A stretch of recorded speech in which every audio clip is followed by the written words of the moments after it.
What's good, everybody? Welcome to another exciting episode of Full Circle. I'm your host, as always, Oda Harmon Jr. Please feel free to find me at Oda Harmon Jr. on all your favorite social media websites. All right, people, I'm just going to cut the intro short. We got a lot to get into today, as always, but we have a new first time Full Circle podcast guest. You've probably seen her around the industry. You know, she says she doesn't do a lot, people, but she's got a lot of bylines everywhere. It's the one and only Jess Reyes. How are you doing today, ma'am? Hey, it's great to be on here. So I'm part-time at Inverse, so that's the place I write for most right now. But I also have written for GameSpot, Fanbyte, IGN Guides, and even more. Oh, okay. See, exactly, people. I was gonna tell her, like, just in case you don't know who she is, let her introduce. But she already did that because she's like, I'm everywhere. She's like, I'm everywhere and nowhere. That's cool. That's cool. So, just real quick, how did you get into the game industry? Tell people that, since you're always semi famous in this industry. Sure. Well, to be honest, it was kind of an accident, honestly. I was looking for full-time content writing job after school, but I couldn't find one right away, so I went into customer service. But then I happened to know a guy, and he said, Do you want to try working for our company?" And it was a spot on their esports content creation team, where they were working for PlayStation Competition Center. So then I said, "Oh, sure, I could give that a try." But yeah, that job didn't really work out. So after about a year, I quit, and then I decided to go into freelance because I didn't really want to give up games. It was like, honestly, it was something that was so surreal. Like, it seemed like a shame to give up a job that was like that fun for me because one, it was writing, and two, it had to do with video games, which I'd be interested in since I was young. So I was like, I'm not gonna let that job opportunity stop me. I'm going to find somewhere else that wants me. So I did exactly that, and now here we are.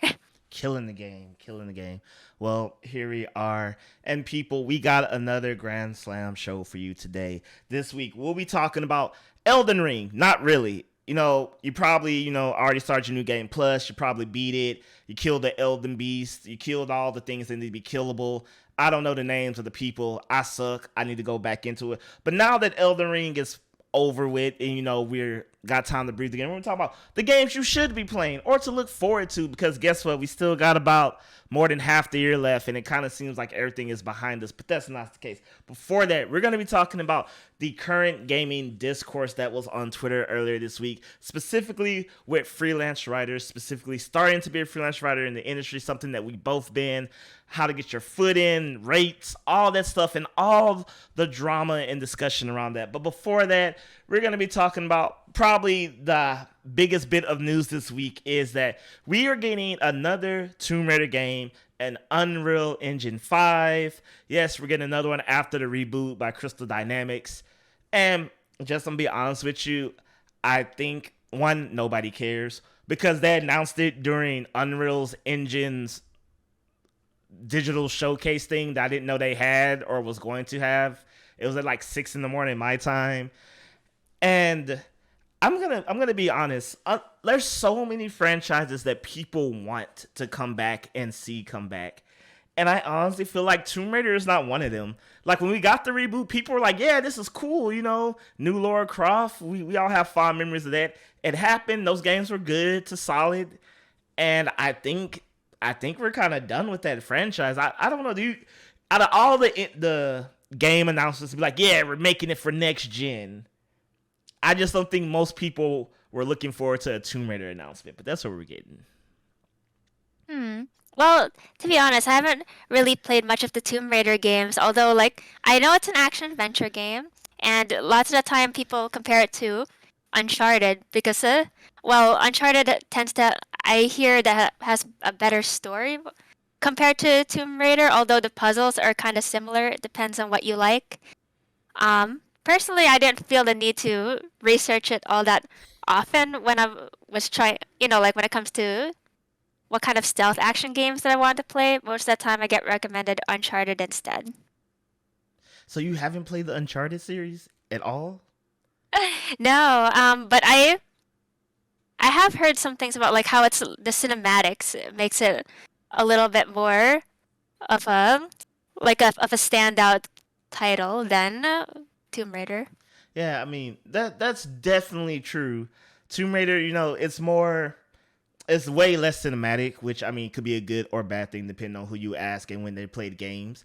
But I think the safe thing is like everyone says, you could play Uncharted 2 and then boom, you played Uncharted 2, play 2 and 4. If you ever get the chance, play 2, then play 4. You can play 1 and 3 if you want. Don't it's kind of like, it's one of those games. Once you played 1, you've kind of played them all.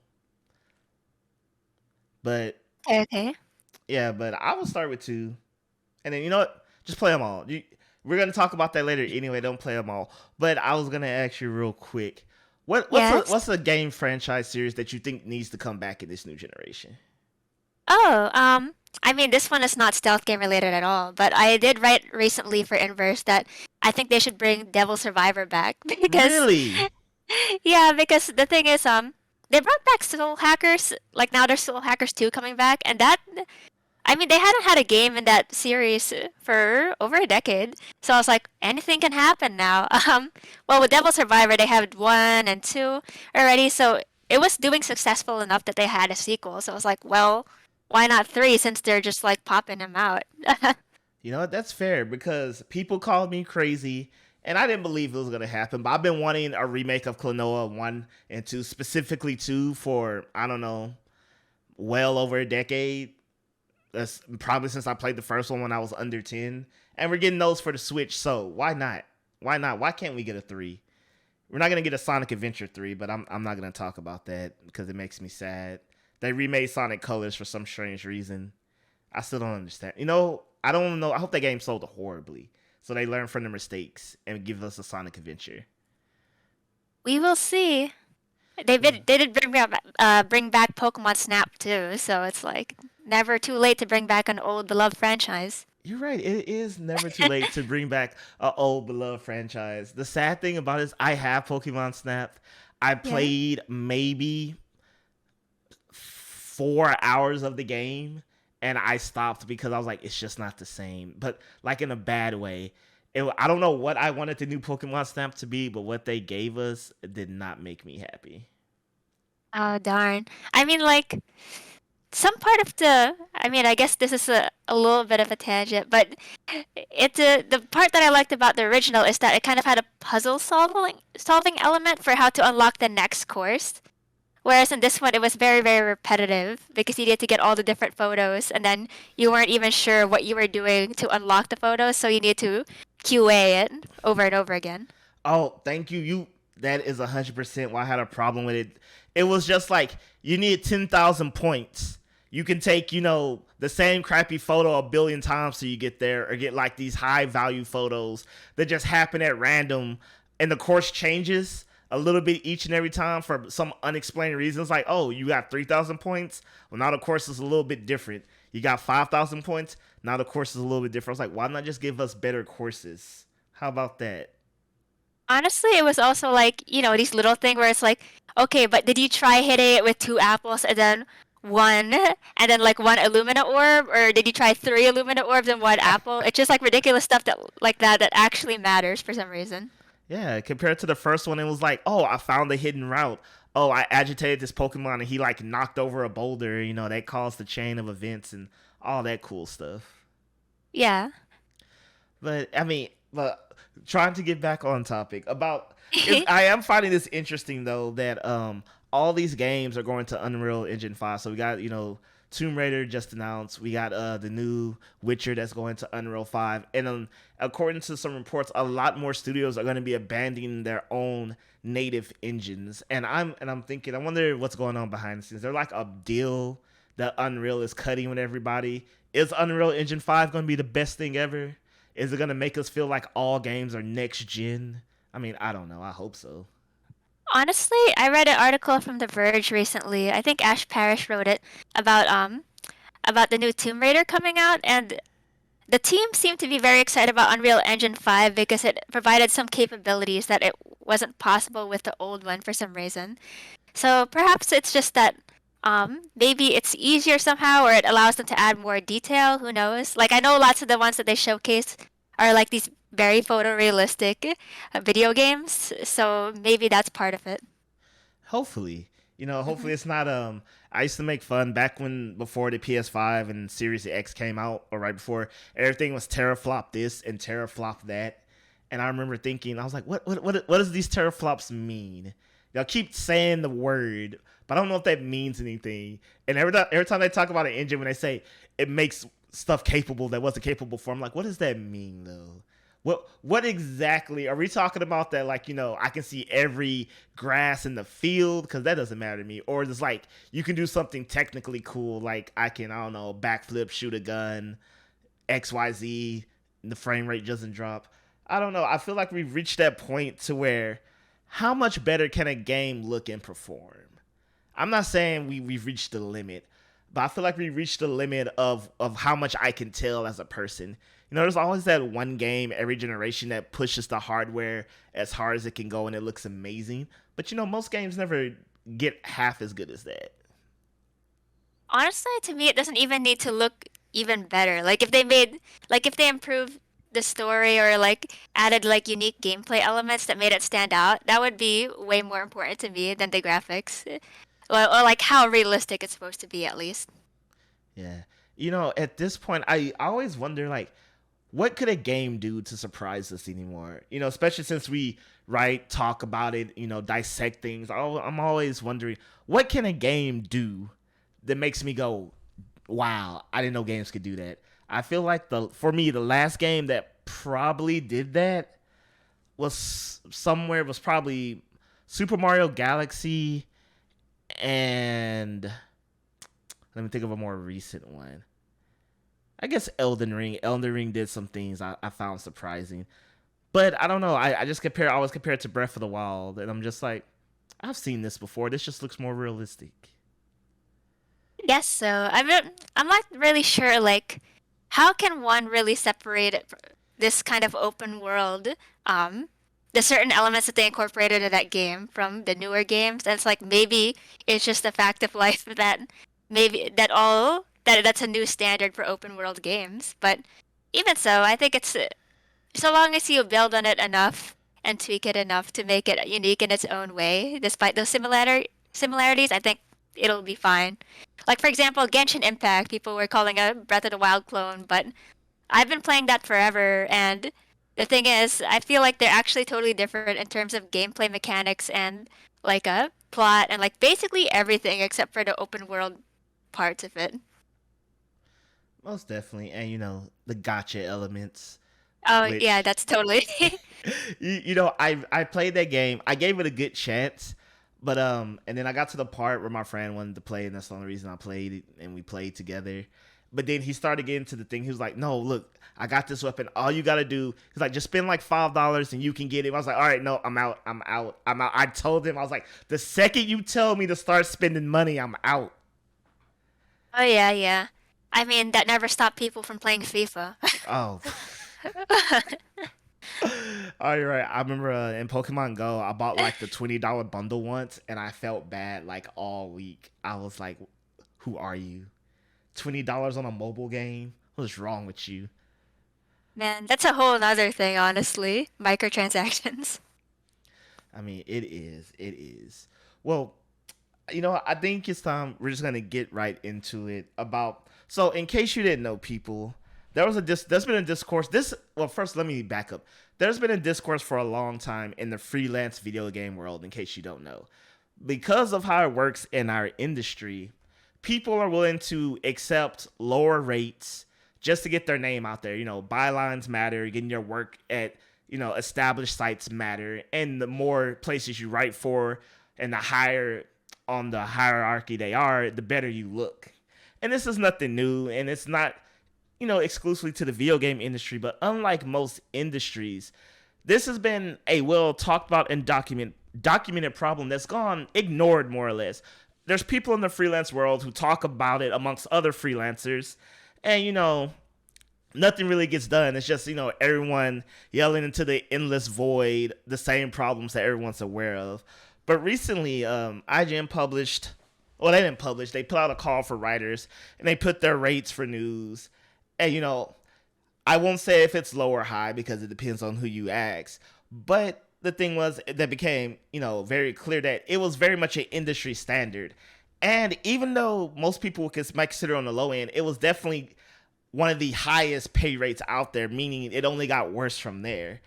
And then so a lot of people, started subtweeting, directly calling out different outlets and people about this issue. And I guess, just before we get into any nitty gritty details, what has been your experience with this, with freelancing and rates and dealing with the, culture, positive or negative? Well, personally, I find that like I had kind of like a head start when it came to rates, just because I came from like I freelanced a little bit in other industries before I got to the games industry, so there were certain rates that I would not settle for already, just because I was kind of inexperienced, thinking like, oh, like it can't, like there has to be something better than this. This can't be like the starting point, because I legitimately thought, oh yeah, this is just like random people looking for these lower rates. This isn't normal. But yeah, the first freelance gig I got was already like $20 an hour right away, but that was really lucky. That was for static media.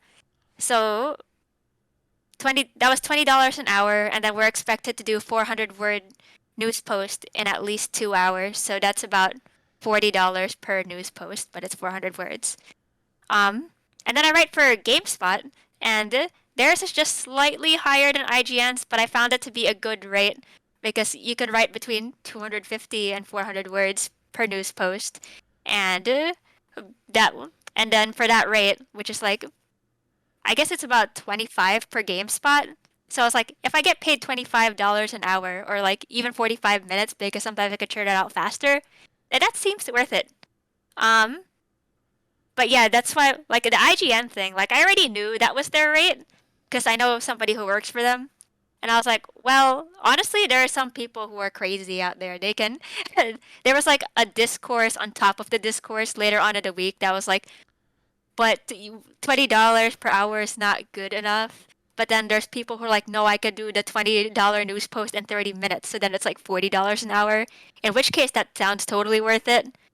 Um, so yeah, it really depends on what you could do. Like I personally can't churn out $30, like a $20, 30 minutes that easily. So that would be less worth it for me. Um, I also prefer the shift life, which is like, some news outlets will hire you to do shifts for news, so it's like you get paid hourly instead of per article. So that's a whole nother thing that you could deal with. But yeah, games freelancing is very complicated in terms of like, are you, what kind of flat rate you're getting paid, how long the work you're doing is, and if you're doing per hour instead, and how many, and what kind of and if your contract requires you to work a certain number of hours, because that limits how much you could spend with other sites. Yeah, most definitely. And like congratulations on coming in strong and knowing your worth. Oh yeah, it's like yeah, I guess like the typical starting point of the other industries that I wrote for, which was like small business finance blogs and things like that. They like 10 cents per word is the typical already. Um, so and that's kind of high quotation marks, or at least like mid range for the games industry, because people get paid way way less than that, honestly. So I was like, yeah, that's about what I think is what I thought was normal. Yeah. And, the part of the discourse was, not everyone gets that. And the argument people were trying to make is so even at those good rates, $20 to $25, some places, you can realistically, because one, there's other news freelancers, you can only turn out about 3 to 5 posts a day, which means, you're getting around, 60, maybe $100 a day, but meet you in the middle, say you're making maybe about $70 a day on a good day. But some people make more, some people make less. And then the topic became that if it's okay, because once you go from your IGN GameSpots, it goes to, things like $10 an article, a flat rate of $30 a day. Some people getting even less than that. And the big, elephant in the room that a lot of people don't want to talk about or admit, but it happens way more often than not. A lot of people write news articles or just even features for free, Oh one yeah, way or yikes.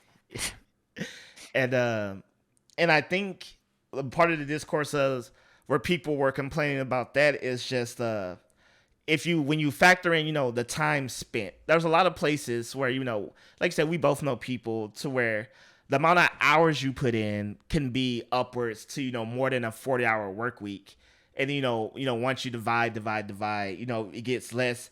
And everyone was pointing out that 20 and 20 again, that's kind of the cap. And it was talking about what's the balance between how what is the value of you as a writer versus the time you spend overall in the games industry. And Twinfinite always comes out, one of the places that were that pays by views, and essentially unless your articles are getting thousands of hits, you're essentially getting paid pennies on the dollar. Oh And a yeah, lot FYI, games freelancers hate Twinfinite. Don't write for them. You heard it here first. Hmm. And, and I want to ask you personally, and again, there's no right or wrong answer. I'm not trying to lead you one way. How Okay. important do you think it is to have your bylines at bigger sites, but for no or less pay that you can get elsewhere? What do you think is more important when it comes to games freelance? Um, I think it's more important to have the steady gig that pays more because that's the way I started out. I found it much more fulfilling because I feel like it's really demoralizing and not sustainable to not get paid for your work just because it's like, for example, my first gig was SVG and I'm like, people don't even know what that is. They write our news site. We mostly pop up on Snapchat, although you could still find us SEO wise, but our I guess lots of our gaming articles get through Looper, which is our bigger sister site with movies and TV. But yeah, I think a lot of people don't even know who they are, but they pay me $20 an hour, and that's more than people at the Gamer are getting paid, or sometimes even more than people at IGN are getting.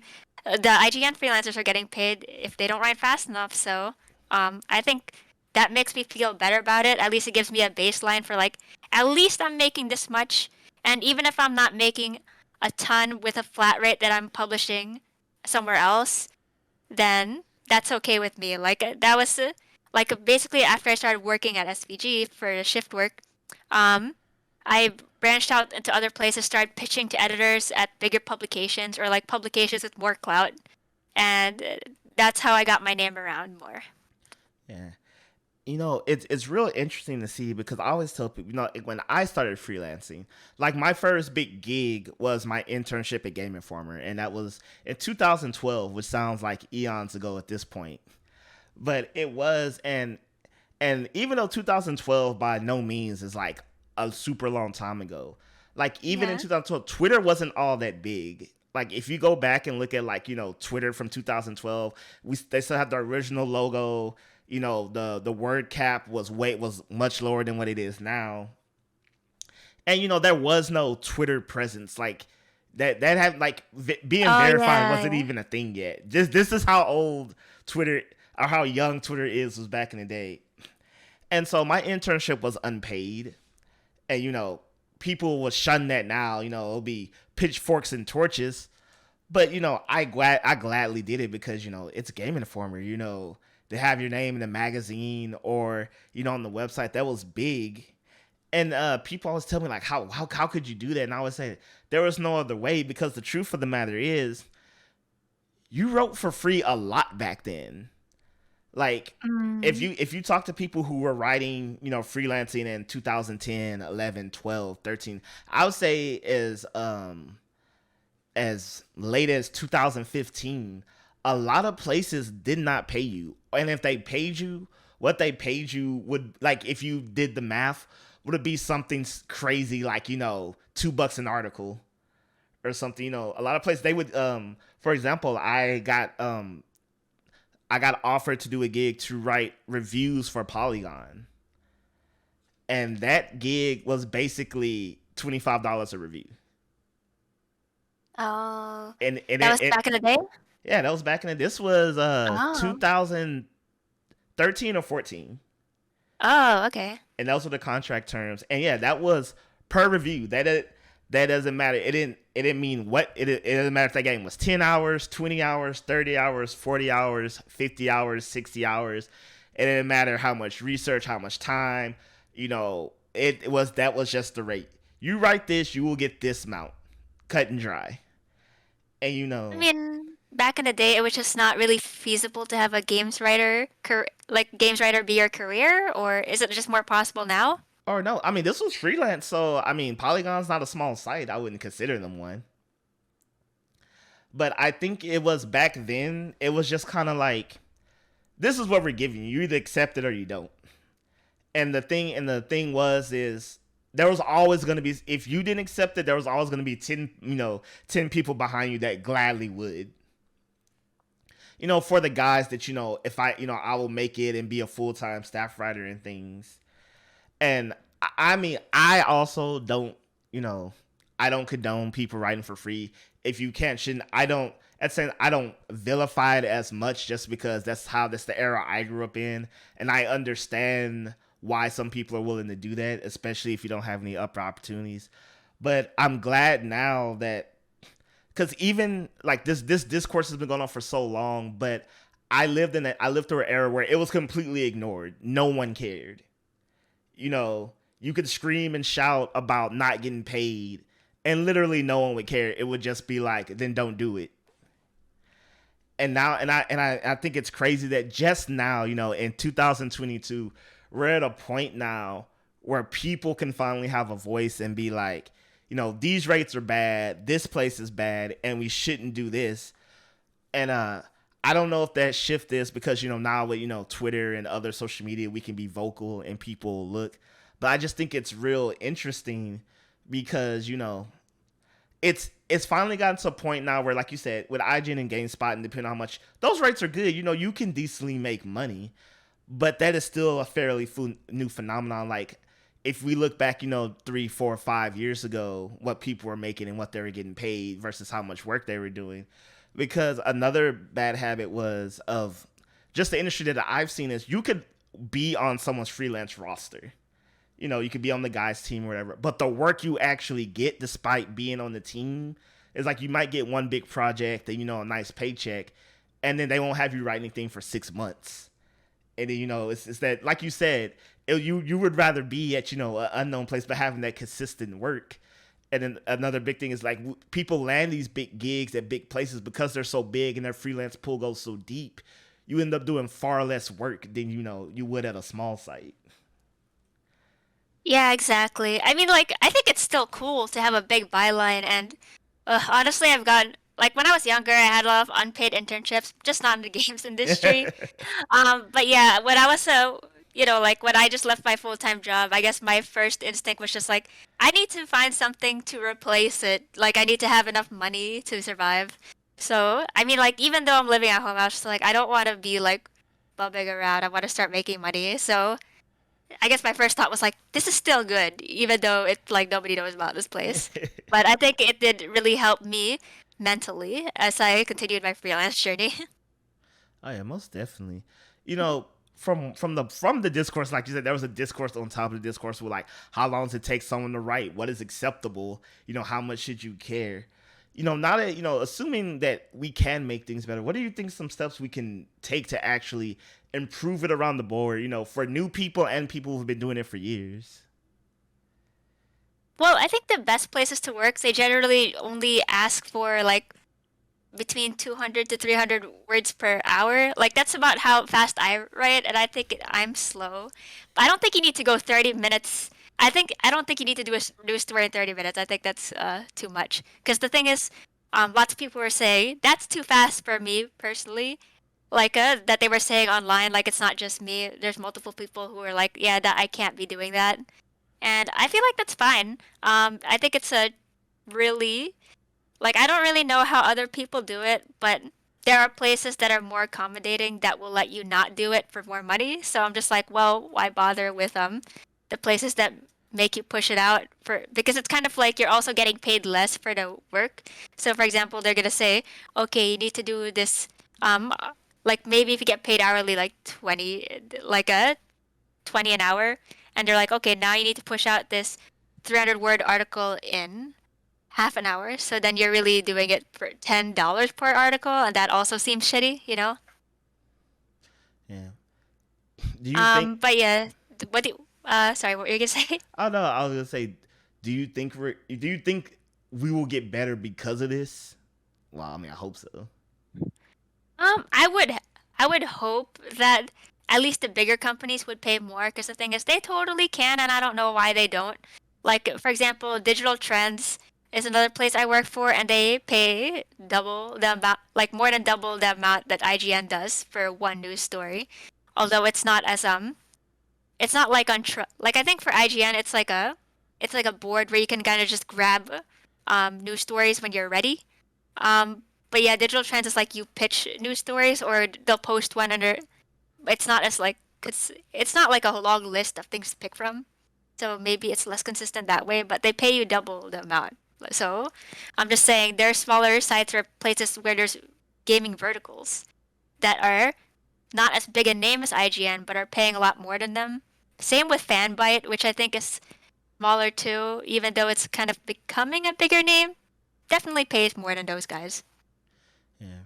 And I guess the real tricky part is I always tell people, what's your goal? Do you want to make money or do you want to land that big job? Which is people I understand that landing that big job it's almost like it involves more luck than I'm willing to admit. I'll leave it at that. But because I see a lot of freelancers come. I've seen lots of freelancers come and go, and I assume at some point every freelancer wanted to make it. Quote unquote. Land staff editor, full time writer. Live in San Francisco, work at the main office, be on the shows, all that fun stuff that everyone dreams about, or I assume wants to do if they're freelancing in games. Because no one wants to just be a freelancer forever. Like you said, no one wants to work 2 to 3 freelance gigs to support themselves. A nice full time position with benefits, all that stuff. American dream. Yeah, benefits is the main one for me. Benefits would be nice. Oh man, they're good, and it's like how.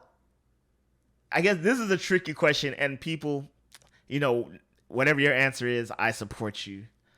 Okay. But how much time do you think someone should put into video game freelancing before hanging it up? Regardless of rates and stuff. Mm, it's kind of hard to ask me because lots of people have told me that I was pretty lucky. Like I was kind of like more successful. Like for example, me, I like in the first 3 months I got into the freelance games industry, I was already ahead of some people who have been doing it for like 2 years. So, um, I'd say like like I wouldn't to count on it as like your main source of money right away. Like lots of the people that I know who have been working on like who were full-time freelance now, they had a steady gig and did games freelancing on the side.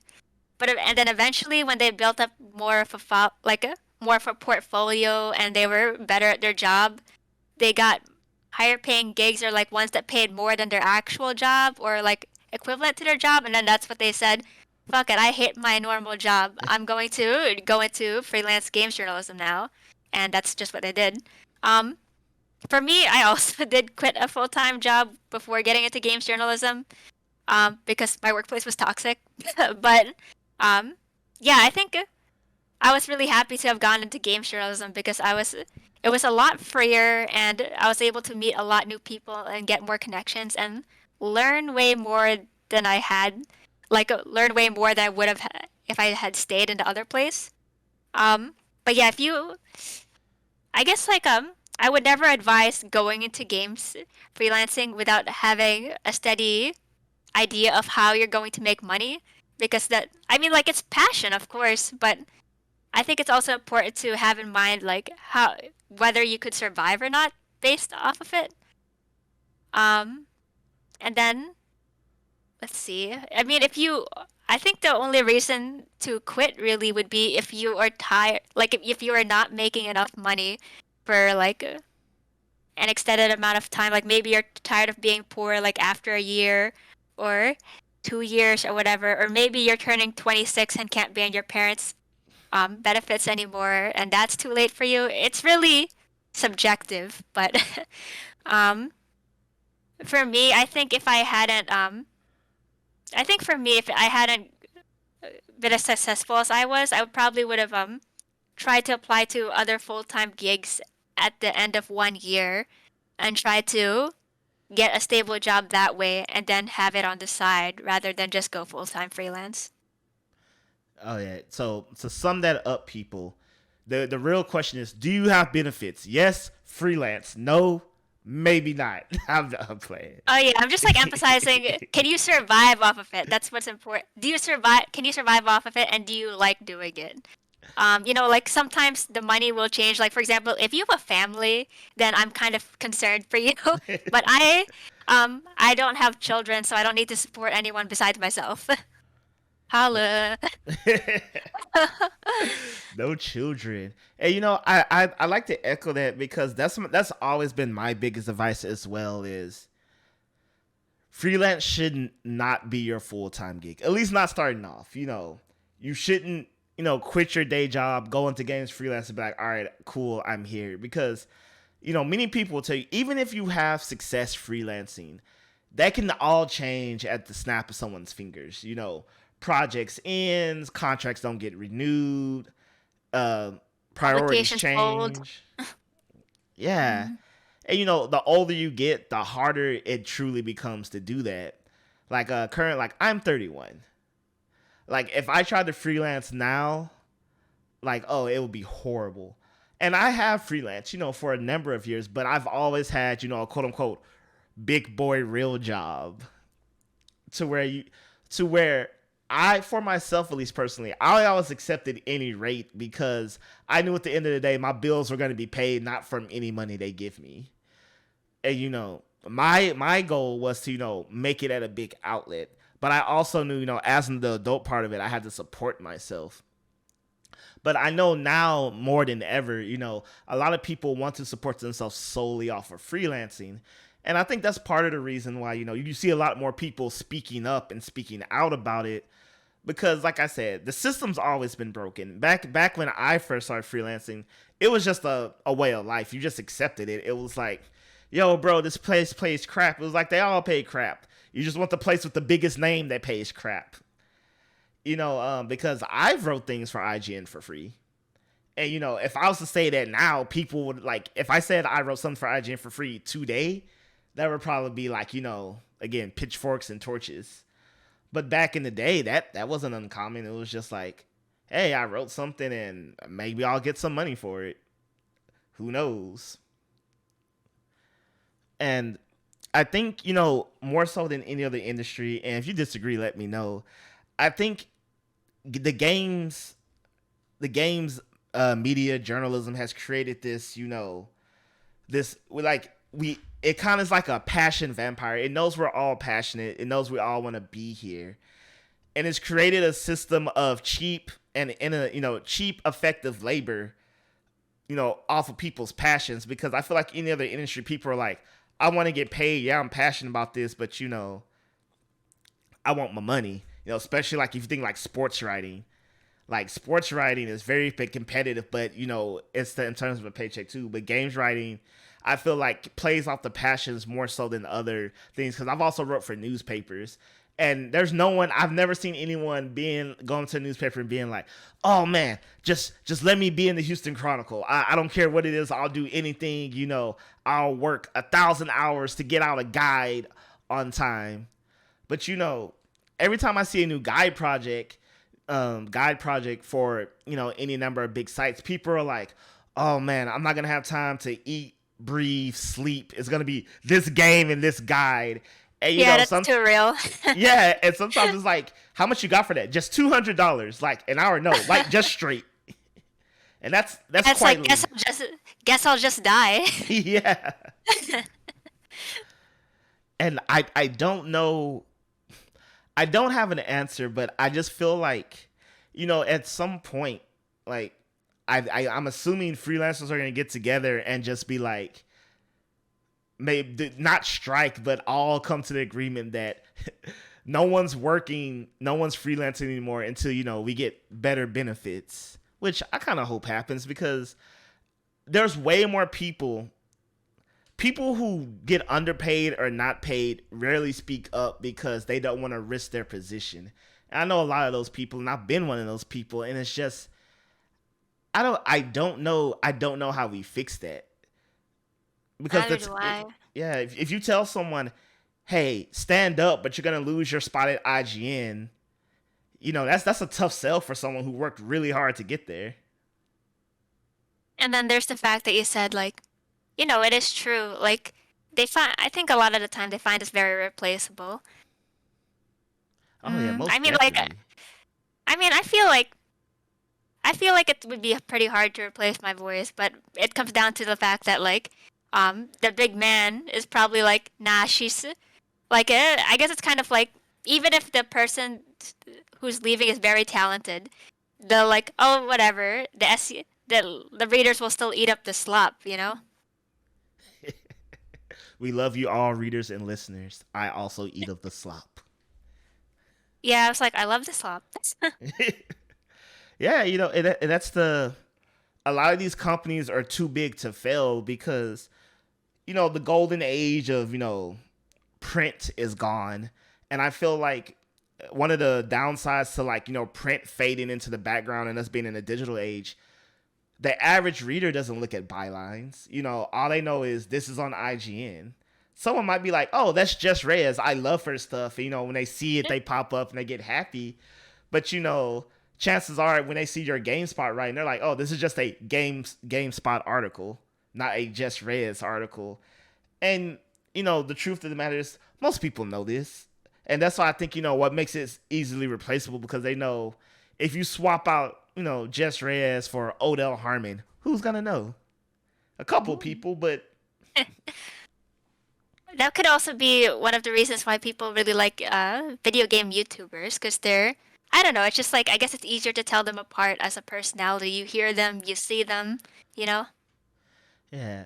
Which one of the good things about COVID was everybody going remote. A lot of more like new voices and new faces got to be on a lot of different shows because like I remember like I was on Kind of Funny. I had to physically go to San Francisco to be there, or you're on an IGN podcast, you have to physically go to IGN, physically go to GameSpot, physically go to wherever the people are, or physically be at the event, the outlet, the E3, the PAX, what have you. But now because of this, we were able to everyone collectively rise up who wasn't already at the top. But I'm curious what's gonna happen once all these studios and things start going back to in-person recordings. Like, are we gonna see a decline in some of the freelance work that we've got to see rise these past couple of years? Hmm. I don't know, actually, because the thing is, I only started freelancing during the pandemic, so I have nothing to compare it to. Jess is like, I don't know what y'all talking about. I rolled in and I've been killing it. Y'all got problems? I don't know. Maybe it's you.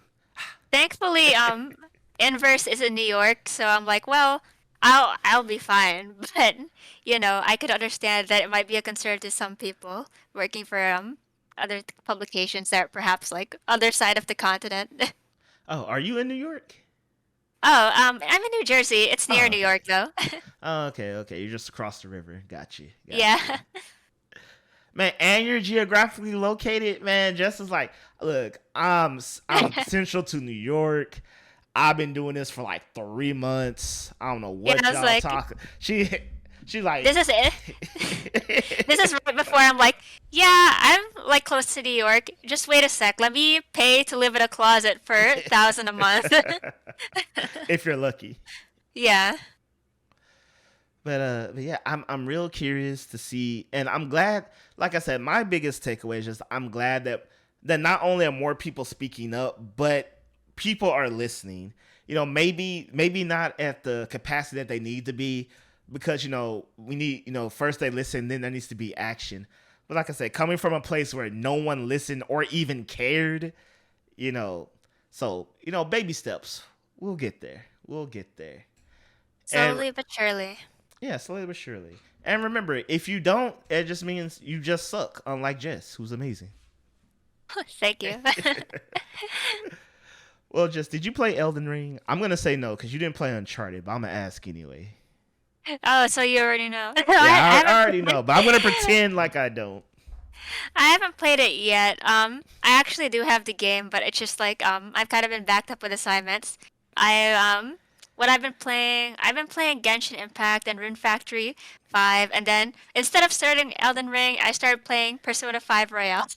Ooh, for the first time, For or the you first replaying? time, yeah. Oh, I just played it I started playing it semi recently, like 2 weeks ago. And oh, it's and I think honestly, if you haven't played that game, you totally should, especially if you have PS Plus, because it's about to leave. ooh, very nice. Yes, people. Yeah. As I said at the top of the show, Elden Ring. It's time the sun is not over, but it's time to move on to some other games, and we have pretty much. I mean, there's no big releases coming out for the rest of April. There's really no big releases for May.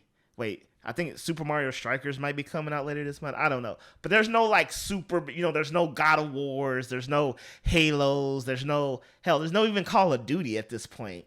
We're going to get some cool indie games. And it's time to be checking out other games, people, because we need to stop talking about Elden Ring.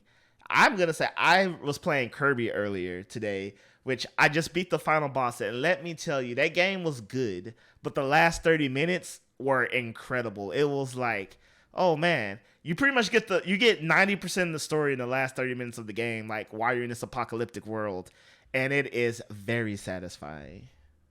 Nice. Did you try co-op? Because I remember that looked really fun too. I have not tried co-op. I have no one to play with, like physically. Uh, Maybe I will take it to my mom's house and be like, "Hey, mom, here, help me out here. you Be a want to be Waddle Waddle Dee." Dee? Yeah. Yeah,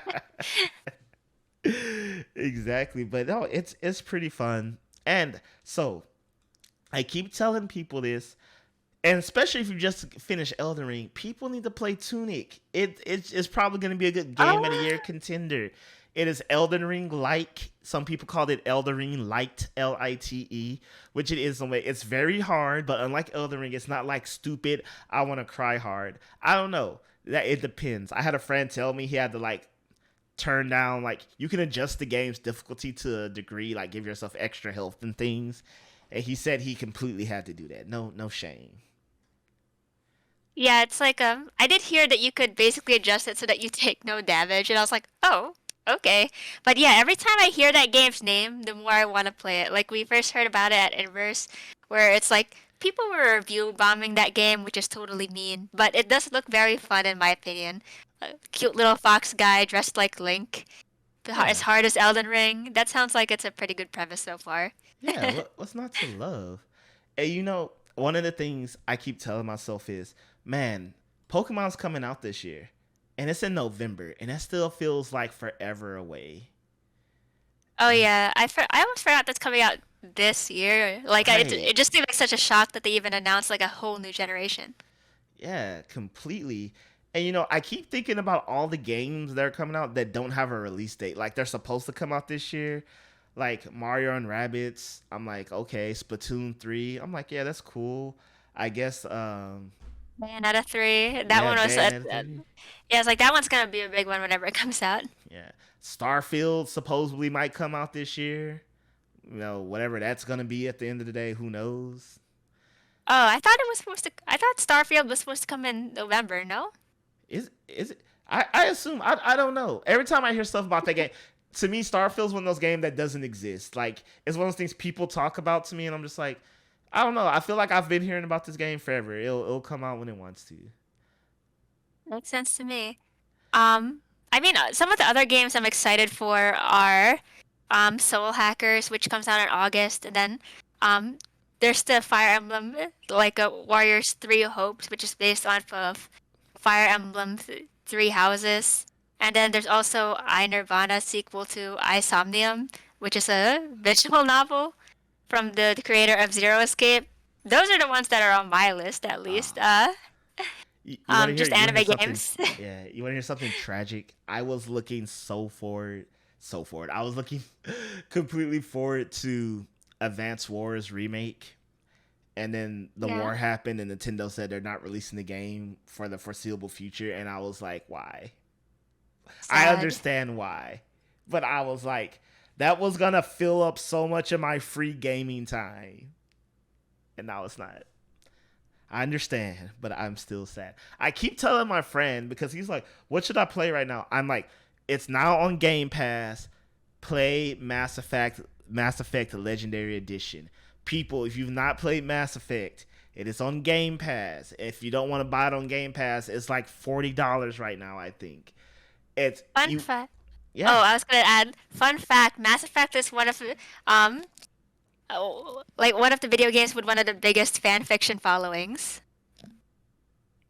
I don't know why because I haven't played it, but I'm guessing that it has something to do with like very likable characters and story. Yes, you should play it. I'm not going to lie.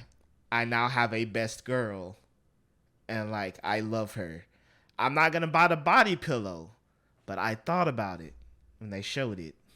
I'm not gonna do that. I'm not on that level yet. I hear once you open that door, there's no going back. No shame. My friend has a body pillow of a pigeon man from a video game. You know what? Thank you. There's no shame here, people. By the way, So that's Hanafo boyfriend reference. I thought so. I assumed so. But yeah, I think this is the perfect time to just start cranking away at your backlog or play Persona 5 Royal for the first time or Mass Effect or Tunic or Kirby. And the great thing about most of the time, like I said, they're not going to compete with anything. There's no major 60-hour, 120-hour experience coming out anytime soon. Or at least not one that's worth looking into. Yeah, ooh. She's Ugh. speaking. She's like, let's be real. There are, but they ain't worth your time. Exactly. Well, I don't know. But yeah, one of those things that we just threw out there, they sound like fun games. You should try them. Yeah, I'm curious if Forspoken's gonna be good. I guess that's the next biggest game coming out. I wonder. I mean, like, I figure it'll be fine. Like, I figure the flop of this quarter is Babylon's Fall. I don't think anyone is taking its place. You're like, I like that. That should be a word. The flop of the quarter. Each quarter, we should be like, which game flopped the hardest? You know what? I'm still what's the Final Fantasy games called that just came out? Oh, Final Fantasy Origins? Yeah, Strangers of Paradise or Yeah, something. yeah. Yeah.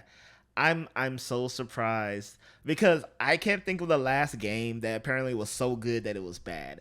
I'm not saying the game is bad because I haven't played it because I was just like, no, I'm not. I as an adult, there's some $60 I'm just going to save.